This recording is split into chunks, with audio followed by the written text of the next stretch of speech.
I've got 36 cases against me. എനിക്കെതിരെ 36 കേസുകളുണ്ട്. I'm out on bail. ഞാനിപ്പോ ഇവിടെ നിൽക്കുന്നത് ജാമ്യത്തിലാണ്. ഞാൻ പുറത്ത് I've been നിൽക്കുന്നത്. interrogated 55 times for 55 hours non-stop. ഒരു തുടർച്ചയായിട്ട് 55 മണിക്കൂറുകളാണ് എന്നെ ചോദ്യം ചെയ്തത്. Everybody knows anybody who stands up against Narendra Modi's attack.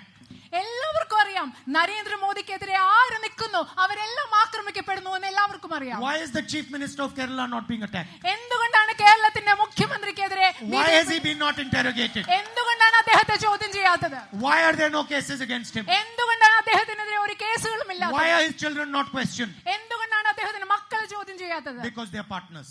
എന്തുകൊണ്ടെന്നാൽ അവർ പങ്കാളികളാണ്, അവർ കൂട്ടുകച്ചവടം നടത്തുന്നവരാണ്. You ask any LDF worker and he will tell you that the LDF is not a left government. It is a corporate government. It is a Adani government. It is a Ambani government.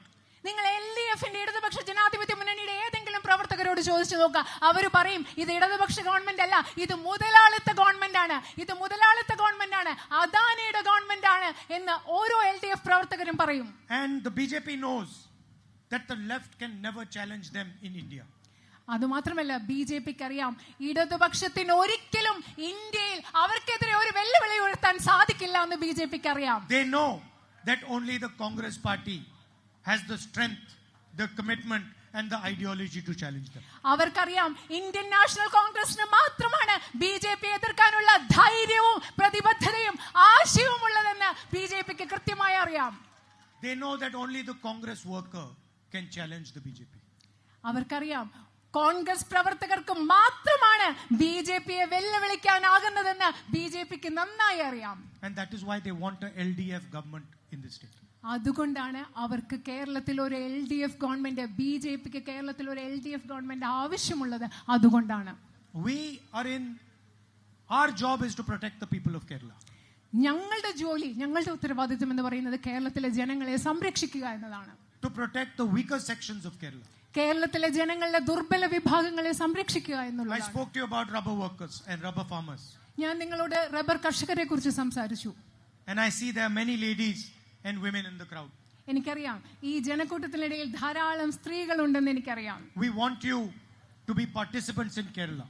കേരളത്തിന്റെ വികസനത്തിൽ കേരളത്തിൽ നിങ്ങൾ ഇവിടുത്തെ സ്ത്രീകൾ പങ്കാളികളാകണമെന്ന് ഞങ്ങൾ ആഗ്രഹിക്കുന്നു. In fact, I am looking forward to the day when we have a woman Chief Minister of Kerala. ഞാൻ മുന്നോട്ട് നോക്കുകയാണ്. കേരളത്തിൽ ഒരു വനിതാ മുഖ്യമന്ത്രി ഉണ്ടാകുന്ന ദിവസത്തിലേക്ക് ഞാൻ ഉറ്റുനോക്കുകയാണ്. See, the men are not clapping so loudly. നിങ്ങൾ നോക്കി ഇവിടെ നിൽക്കുന്ന പുരുഷന്മാരെ വളരെ ശക്തിയായിട്ട് കൈയടിക്കുന്നില്ല. ഞാനിത് പറയുന്നു. Women are clapping loudly.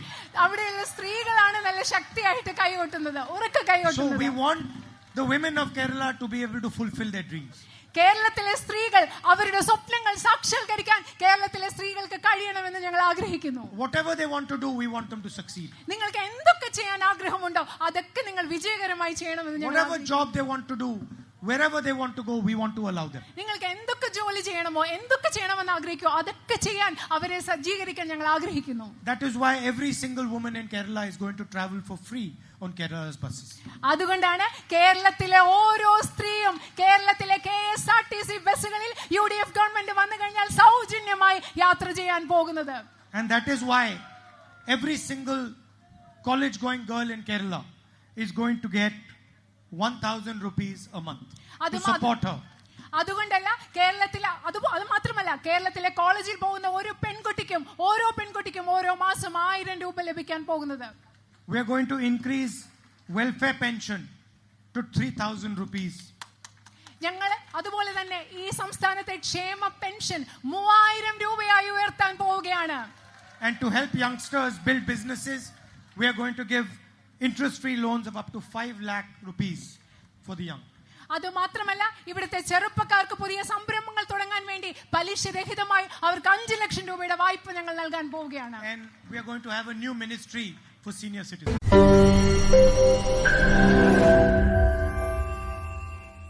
ലോകത്തെവിടെയായാലും ഏത് സമയത്തും 24 വാർത്തകളും ഓഗ്മെന്റഡ് റിയാലിറ്റി പാക്കേജുകളും എക്സ്പ്ലെയിനറുകളും വിശദമായി കാണാൻ ഞങ്ങളുടെ യൂട്യൂബ് ചാനൽ നിങ്ങൾക്ക് സബ്സ്ക്രൈബ് ചെയ്യാം.